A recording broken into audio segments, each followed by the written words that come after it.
In this video, we venture into the dark and disturbing side of Donald Trump, exploring eerie phenomena and spine-chilling events that feel ripped from the pages of a horror story. If you've experienced any true horror, share your chilling stories with me. Follow me on Instagram, link in description and first comment, DM me your terrifying incident. I'll upload next video. Don't forget to subscribe, Whispering Walls.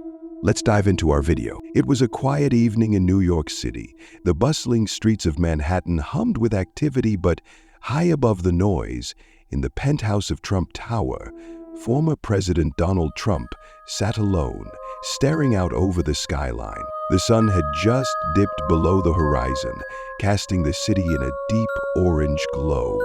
But the grand views no longer brought him comfort. In fact, something about the silence in the penthouse felt... Trump had always been a man of action, confident, assertive, decisive. But tonight, as the shadows crept into the corners of his private residence, he felt an unsettling presence that he couldn't shake. His phone buzzed on the table, a reminder of his looming schedule, but he ignored it.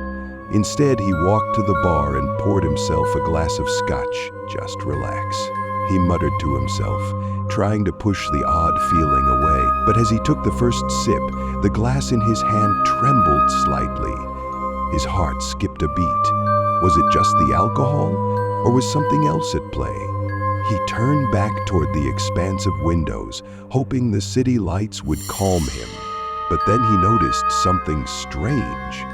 A dark shape moving outside, just below his floor. It was hard to see clearly, but it almost looked like a figure. Someone standing motionless in the street, staring up at the tower. He shook his head, feeling a sense of unease wash over him. "It's nothing," he muttered to himself again. But this time, his voice lacked its usual conviction. Suddenly, a chill swept through the room. The temperature dropped so rapidly that Trump could see his breath in the air. His eyes darted around the penthouse, but there was no visible source for the cold. The windows were shut tight. The HVAC system had been turned off hours ago. This wasn't normal. Then, from the corner of the room, he heard it, a whisper. At first, he thought it was just the wind, or perhaps his mind playing tricks on him. But no, the whisper was too distinct. "Donald!" His blood ran cold. He whirled around, scanning the room. The lights flickered briefly, and the shadows seemed to stretch unnaturally, as if the very air itself had taken on a dark, malevolent quality. There was no one there. He took a step back, his hand instinctively reaching for the phone in his pocket. But before he could pull it out, the voice came again, closer this time. "Oh, Donald." It was coming from behind him. His heart pounded in his chest. He turned around, but again no one was there, just the sprawling space of his luxurious penthouse. "Who's there?" Trump demanded, his voice sharp, demanding. But the room remained silent, save for the soft hum of the city below. Then the temperature dropped even further. His breath now came out in visible clouds, and goosebumps covered his skin. The floor beneath him seemed to shift, as if the building itself were groaning under an invisible weight. He felt something brush against the back of his neck, and a cold hand settled on his shoulder. He spun around, his heart racing, but again, no one. No one in sight, just the eerie silence and the growing sense of dread that was closing in around him. And then it came, the sound of footsteps, slow, measured, heavy.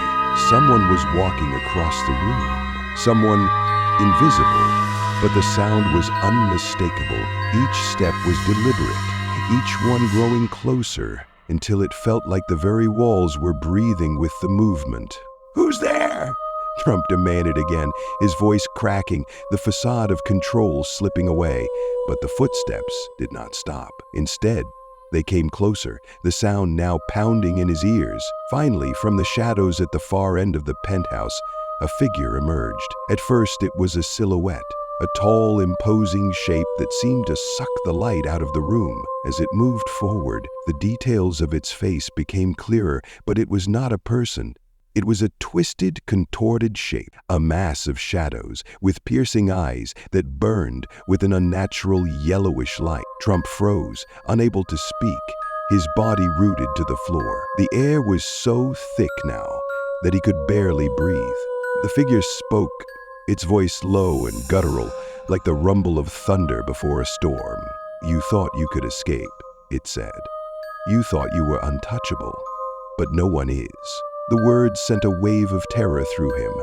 For the first time in his life, Donald Trump felt completely powerless. This was not some political opponent, not some media foe. This was something far beyond anything he could understand. Something ancient, something angry.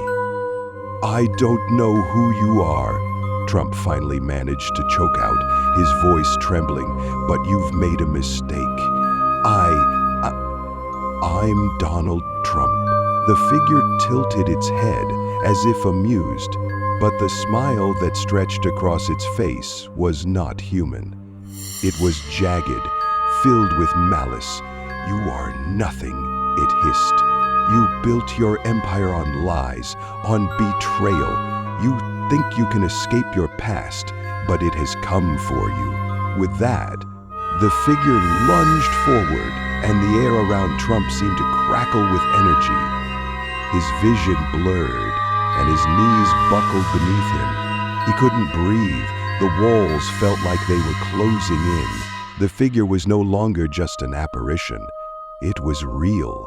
It was there, and it was consuming him. In a final, desperate act, Trump reached for the elevator button, slamming his hand against it. The doors slid open, and he stumbled inside, panting for breath. As the doors closed, he glanced behind him, expecting to see the figure at any moment. But the penthouse was empty. The elevator doors closed with a quiet ding, and Trump felt the first shred of relief. He didn't know what had just happened, but he wasn't sticking around to find out. The elevator descended, and with each floor, the coldness seemed to lift. But the feeling of being watched lingered in the pit of his stomach, a shadow he couldn't shake. When the elevator finally reached the ground floor, he bolted out into the lobby, ignoring the confused looks of the night staff. Outside, the city was as alive as ever, the traffic bustling, the lights bright. But something had changed. He couldn't explain it, but he knew that night would never leave him. No matter how many towers he built or how many deals he made, there was something darker, something that would follow him forever. And it had just begun. As he stepped into the waiting car, Trump looked back up at the tower, the place he had called home for so long. For a brief moment, he thought he saw something, just a flicker in the window. But when he blinked, it was gone. The shadows, he realized, were never far behind. Subscribe our channel Whispering Walls for more heart-pumping video. Share your chilling stories with me. Follow me on Instagram, link in description and first comment. DM me your terrifying incident. I'll upload next video. Like, share, and support. Thanks for watching.